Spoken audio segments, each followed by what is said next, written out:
World War II. Would you please state your name? Cruce, Rocky, Patire. And where do you live, Rocky? On a hill road in Hoosick, New York. Okay. Look, would you tell us a little about what you did before you went into the service? While I went to service, I was a truck driver. And what did you do? I mean, you know, how old were you? You went to high school down in where? I was 17 years old when I went to driving a truck. Yeah, and this was in where? In Clifton, New Jersey. Clifton, New Jersey, all right. And I went to re-enlist in the service, and I was rejected for medical reasons. And then I went up to the draft board. By this time was passing on. I was over 18. I went to the draft board. I had to sign up. And I said, when do you think they'll take me? And they said, well, it'll be a while. I said, what do you call a while? She says, we don't know, it'll be a while. So I went back home and went back to work. Then about 6, 8 months later, and I just got tired of hanging around all my buddies who were going to the service, I went back up to the draft board and I said, when do you think I'm going to go? And the lady says, I don't know. I said, look, put me on the next shipment. And she looked at me kind of funny like, I said, what do you mean? I said, put me on the next shipment. Did you mean that? I said, yeah. So, sure enough, about a week later, I got a letter from President Greetings, yeah. And I went in the Army. All right. And where did you go in the Army? I mean, well, after I got drafted, I went to Fort Riley, Kansas, which is one of the last horse cavalries in the United States. And they make you fill out an application, and on there is what you were best equipped to do in the service. And I put down automobile mechanic or heavy-duty truck driver. So they put me in a horse cavalry. That's unusual. I got up at 5 o'clock in the morning. All I did was wash my face, go down to the stable, brush the horse down, fed him, clean his stall, then I wouldn't have my breakfast. I said, I'm going to get out of this stuff quick. So I looked on the board, and there was nothing on the board that I wanted except for what do you call it? Paratroopers, and I'm not a flyer. Right. So next thing they were looking for a troop carpenter, and I had some previous experience in school learning carpentry and mechanical stuff. Oh, I see. So I volunteered for that, and that's how I wound up being a troop carpenter. From there, I went to about 6 months later. A second lieutenant myself was chosen to build a truck up for a mess hall. Go out in the field and have our meals out in the field. Yeah. And I knew from nothing about it naturally, but I learned awful quick. And we built a mess truck. I got corporal stripes out of it, and I said, now I want to go back on the front line, which was not very smart to do because I had myself a beautiful job. Where did you build this mess truck? Where were you? Fort Riley, Kansas. Oh, still in Kansas. Oh, I'm still in Kansas. You're still in Dorothy's still in Kansas. Go ahead. So they took me back, put me on the line, and within a few months they chose me to be a machine gun instructor. I was good at that. And from there I went into field trials. What our job was, it's like an OCS school. We were retraining battle commissions, people that got their battlefield commission overseas. Their officers died, they were sergeants and corporals, yeah. Never became lieutenants. But they had no knowledge of what a lieutenant is supposed to be, except a fighting man. So they sent them back to Fort Riley, Kansas, to a training center, which I was an instructor in. Very interesting.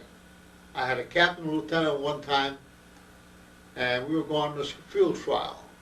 And I knew we were going the wrong way, but I wasn't supposed to say nothing. So we come to this stream in the road, and I says to him, that's too deep, we can't go through with our Jeep. Oh, he says, we did this all the time in Italy. I says, not in this stream. Oh yeah, back up, he says, and shoot forward. So we did. We backed up, shot forward, down we went in the water. Water's coming over the sides of the Jeep. So we have what they call field expedients. I don't know if you ever heard of that. We chop down trees about 3 inches in diameter, cut them up in sections, put a long pole up, push down on it, raise the wheel up, stick bomb, what do you call it, logs underneath until we build it up enough so we could try and get out again. So I stepped on the gas real slow, and no sooner I get off them logs, down there went. By this time I'm bushed. Of course, the horses don't do any work, you do all the donkey work. Yeah. So I says to him, well, that's it, we're gonna stay here, so we better find get some help. The captain says, well, we know where we're at, he's got a map. He says, you stay with the Jeep, we'll go get help, we'll come back for you.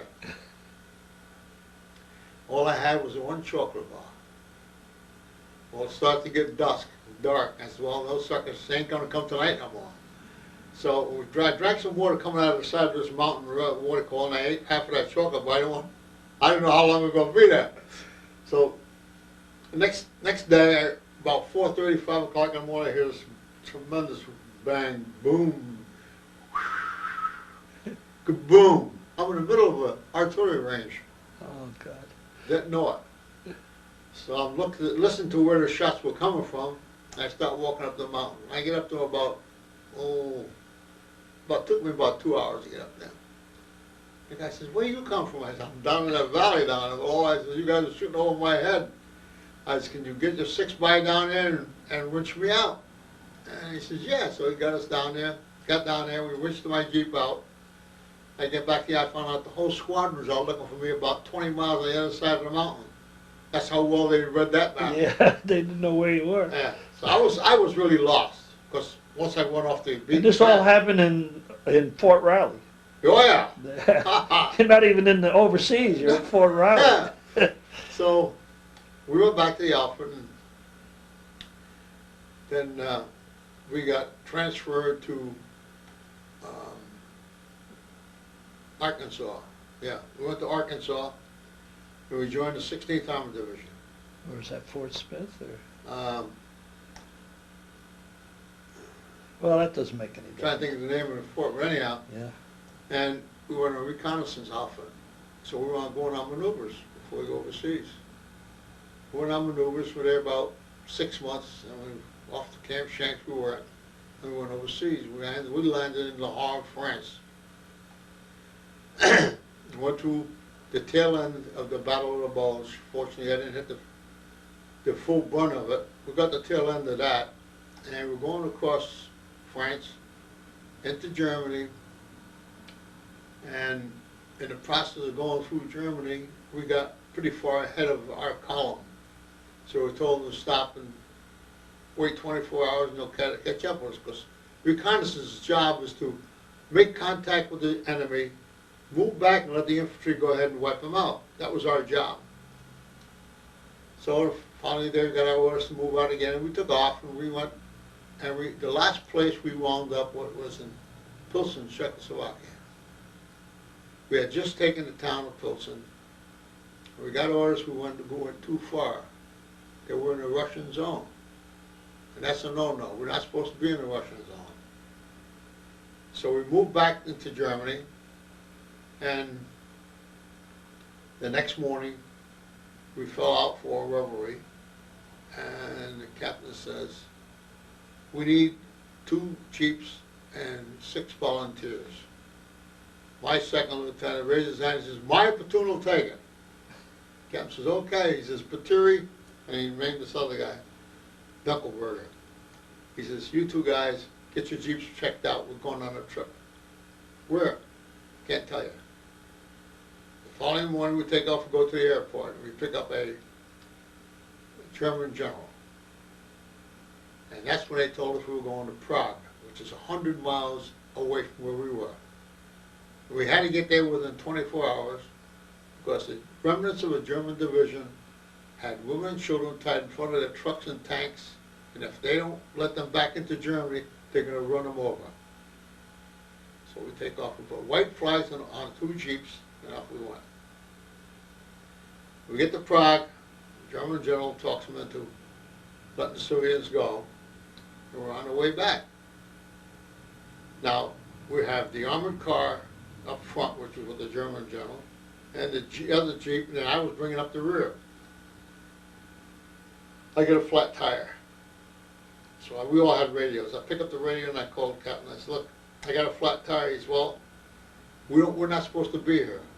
Change, put your spur on to get on this road. He said, well, which way? He says, I can't tell you where we're going, what road we're taking or nothing. You get the tire changed, get on this road, try and catch up with us. I said, all right. Man, we changed the tire fast. We no sooner start to see the end of the column, I get another flat.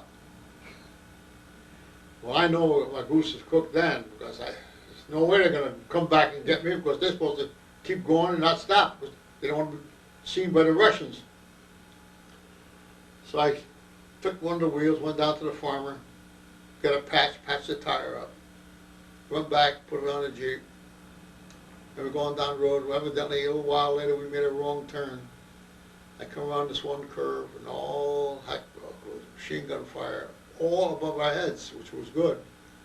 We stopped the Jeep and dove in the ditch. I got up and waved that white flag, which was still on the Jeep. And we see these 3 Germans coming down. And naturally, we put our hands up. We're surrounded. There's soldiers all the way around. There must have been a couple hundred of them. What it was the remnants of a German division. They're trying to get back to Germany also. And they were pinned down by some sniper fire, which probably were guerrillas. So one of the German lieutenants spoke English. So he explained to us, why are you shooting at us? I said, no, we're not shooting at us, we're lost. We lost. I said, we're not Alpha, we got lost. Who was the Alpha? I said, I can't tell you that. I said, but we're lost. So he speaks German to this colonel and this and that, and they're going back and forth. There's about 3 officers. And the lieutenant says to me, he says, well, you drive the Jeep, I'll ride with you. He says to the other fellow, he says, you drive that Jeep and this guy will ride with you, and this, that. Anyhow, to make a long story, down the road we go. These suckers are going to desert their Alpha. The officers. The officers. They're going to leave the men there. They want to get back to Germany. All they had is a map. They had the map. And I'm driving, and I'm looking, and I'm seeing where we're headed. We're heading toward Germany. Because I can read the map. Well, the following day, we're going down this road, and all of a sudden, we hear tremendous firing. Over our head, you hear 20mm guns. On the hill above, there was a railroad track, and they were on railroad cars. They ran anti-aircraft guns. Wow, I pulled over the side of the road and jumped in a ditch. And I said to him, we better surrender. I says, he says, get up and wave that white flag. I said, oh no. He says, put his P-38 up against my head, and he says, you get up and raise that white flag. I said, okay. I grabbed the white flag, stopped waving, they opened up again, I threw the flag in the air, and I went down the ditch. I said, go ahead, shoot. I said, I'd rather get shot with your gun than that goddamn stuff flying around over my head. So the girls come down, and we had a tough time convincing them that we were American until I took out my dog tag. I showed them my dog tag. The mayor of the small hamlet that was there, he spoke English and also read American.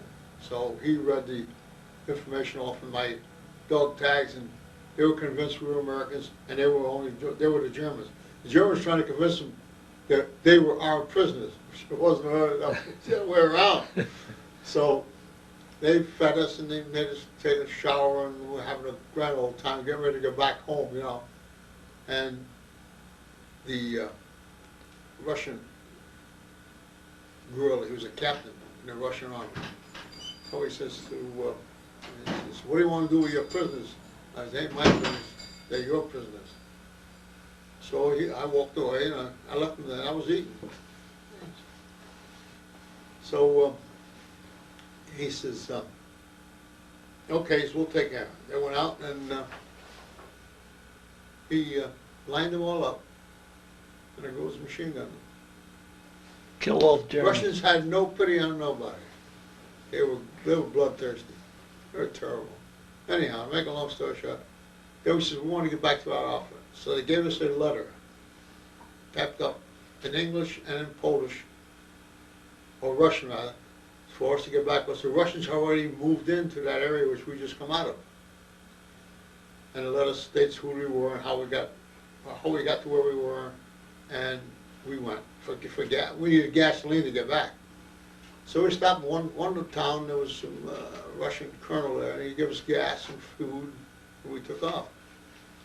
And we went back to our outfit. When we got back, my buddies, 3 of them, were under house arrest. They were trying to get away to come up and look for us.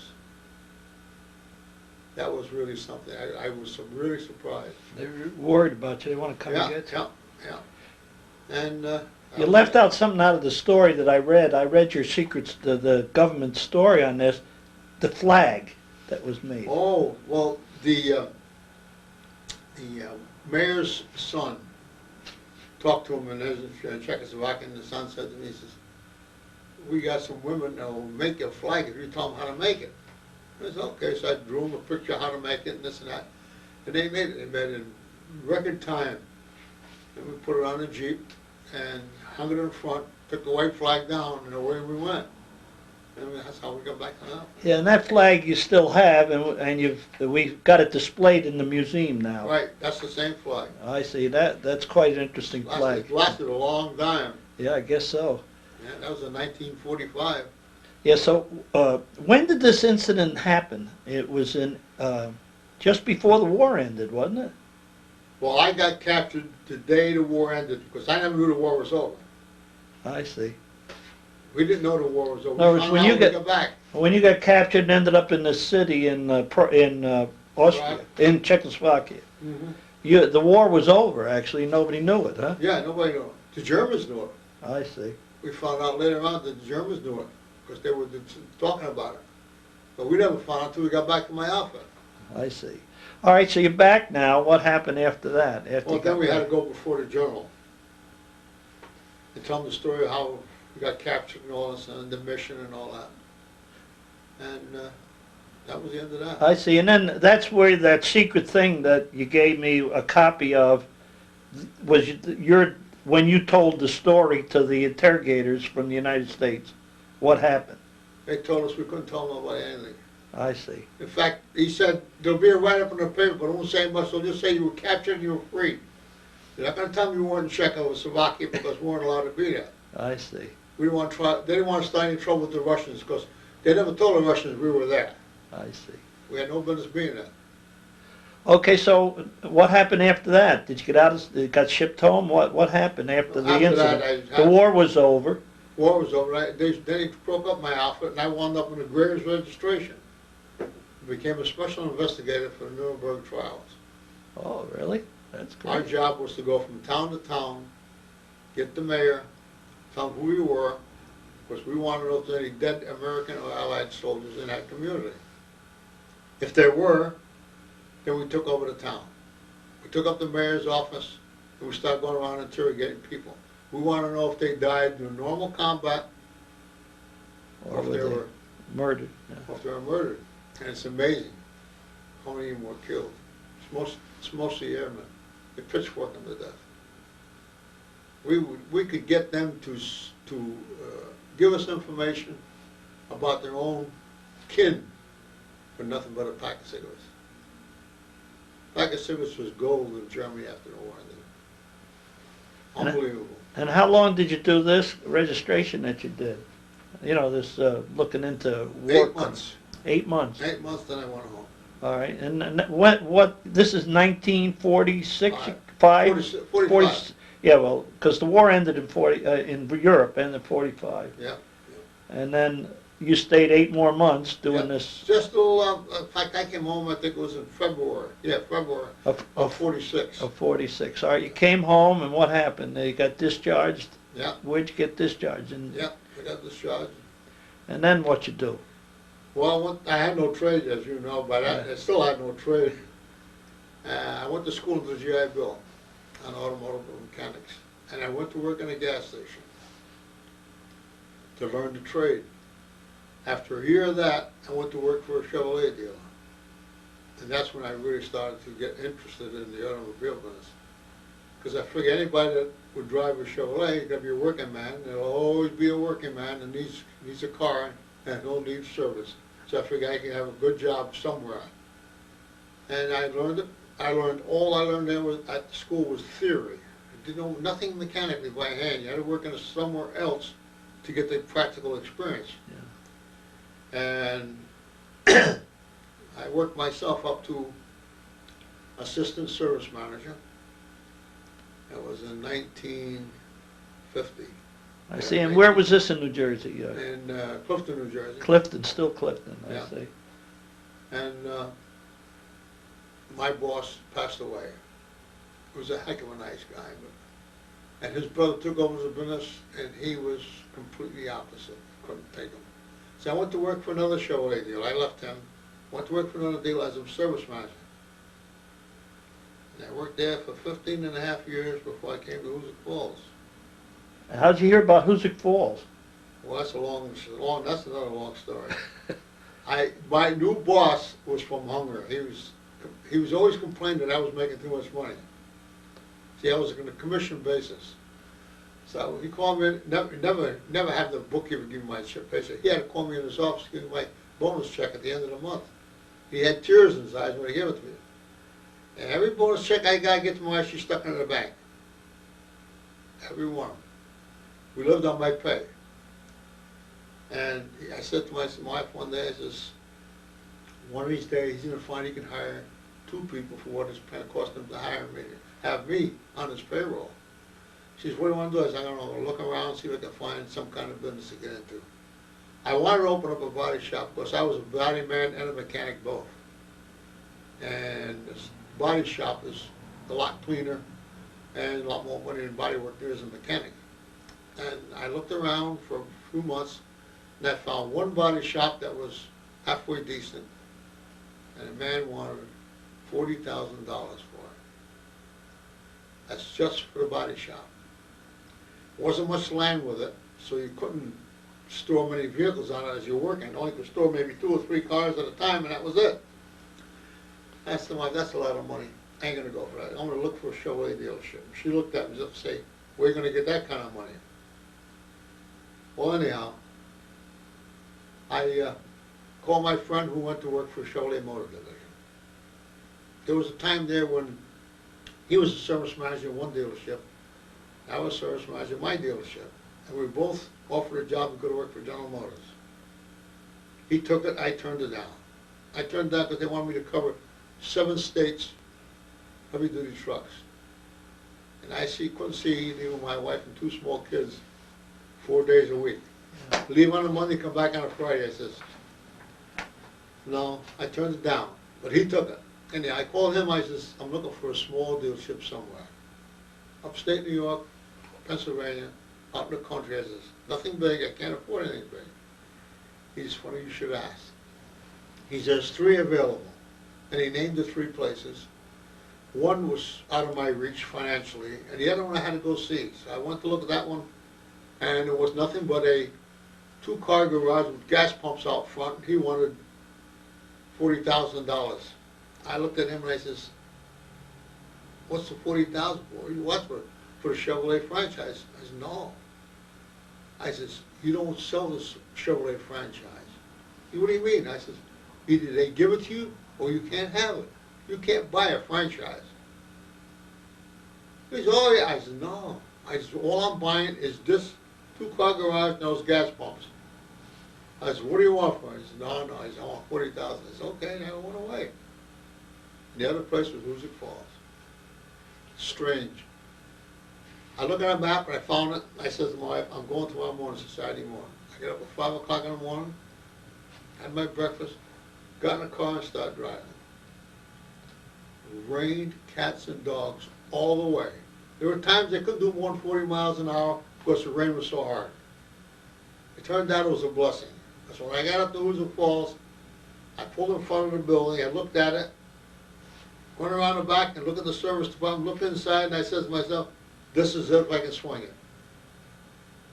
So Monday morning I called Chevrolet and I said to them, I'd be interested in the Hoosick Falls place. The place is closed. Been closed for 2.5 years when I came in. He said, well, the only building we'll accept is that building that you looked at. There's no other building in Hoosick Falls where we'll accept unless you put up a new building, and you can't afford a new building if you're going to open up a franchise. Not today, anyhow. He says, the cost of operating would be too high. Give me the name of the bank and the man to talk. Picked up the phone, I called him. I told him I was interested in the building. Where can I see it? He says, well, he give me a date, and I said, no, I have to be on a Saturday because I'm working. He says, okay, I'll meet you there Saturday morning. off I go again with the car, and come up here that Saturday morning, I meet him in front of the garage, went in and looked the place over, and I said to myself, this is it.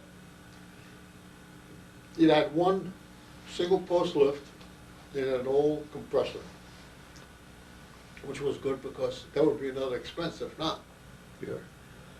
I asked him what he got out of half of the place is $30,000. I said, okay, what I like to do, I says to him, is I'd like to rent it for a year with an option to buy. He says, no. He says, the board of directors says it's got to be sold, we want to get it off the books. It's our white elephant. We want to get it off the books. I said, well, I says, I can't afford to buy it.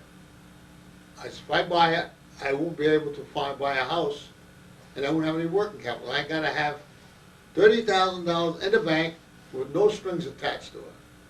I says, no, I'm just about 35 if I don't buy the building. I said, I'll tell you what. He says, what's that? I said, I'll buy the building. I'll give you a nickel down. You hold the deed to the property until I pay it off. Well, he said, the bank directors wouldn't go for that. I said, well, you never know. I give him my business card. I says, you call me up on next week. Well, he says, we don't meet until Thursday. I said, I said, you call me Friday or Saturday, whatever. Right? And away I go. And I'm saying to myself, that's going down the road. I don't think they'll ever go for it. And I go home, long face. Monday morning, 10 o'clock, the phone rings down the garage where I was working. He says, you got yourself a deal. He said, go for it, but they won't give you the 30, no, I want a 20-year mortgage. They won't give you a 20-year mortgage, they'll give you a 10-year mortgage. I said, that's all right. I says, when can you have the papers drawn? He says, I said, okay, I'll be up Saturday, we'll sign the papers Saturday. He says, fine. I picked up the phone and I called General Motors. I told them I got the building, when can I get the franchise? They says, the day you sign That you own the building. that you own the building, he says, you got yourself a franchise. That's good enough. That's great. So I meet him up there on the Saturday morning. We signed all the papers.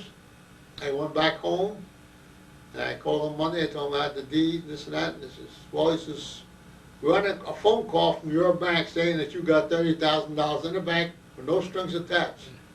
Now I got a problem because I got a place on the lake that I got to sell, and my house I got to sell in New Jersey. Yeah, right. So the place on the lake was easy. That went quick. I sold that to my wife's cousin. And the house, I had a person who was interested, but not 100%, but very good.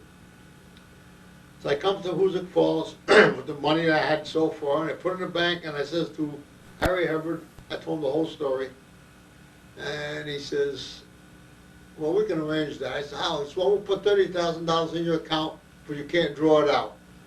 I didn't know there was such a thing, but they have a name for it, but anyhow. Yeah. I said, okay.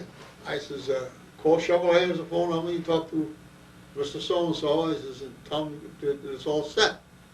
He did, and the following day I got a phone call from Chevrolet, he says, when do you want to open?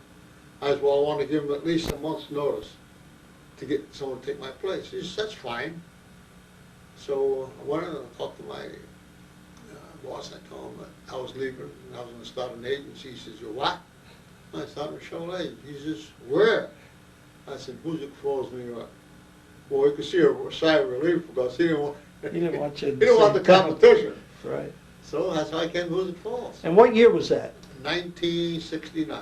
Well, 19 68 was the 68, year. My first new models were 69s, but I come up here in September of 68. I see. So you've been here since '69. Actually, I moved up here in 68. All right. Now tell us about your family. You got. Well, You got- unfortunately, the same month I opened up the garage, my oldest son had went to Vietnam. Oh, Ed. Yeah. And Bruce was 14 years old, so he went to school. Well, he wasn't too happy about coming to Hoosick Falls, but he must have known friends. Yeah. Right. But they make friends quicker than we do. Yeah. He was right in the groove with the rest of the boys. Yeah. And that was 1969, and Ed was in Vietnam. Yeah. Yeah. I see. He was the paramedics. Paramedics. Yeah. So that's your story, and you've been here ever since. I know you were active in Kiwanis. You Yeah, I were was, president of Kiwanis one time, if I remember right. Yeah. Yeah.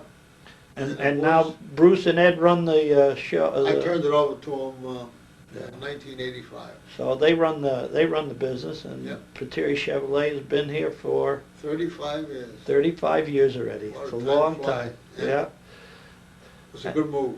yeah, and we're glad you came to Hoosick Falls. Oh, It was a good It was move for great to see Hoosick my Falls too. grandchildren grow up here and go to school here. Yeah, great. They're all doing well, thank God. Well, we thank you for telling us your story. Now we know a lot about you, and we thank you very much.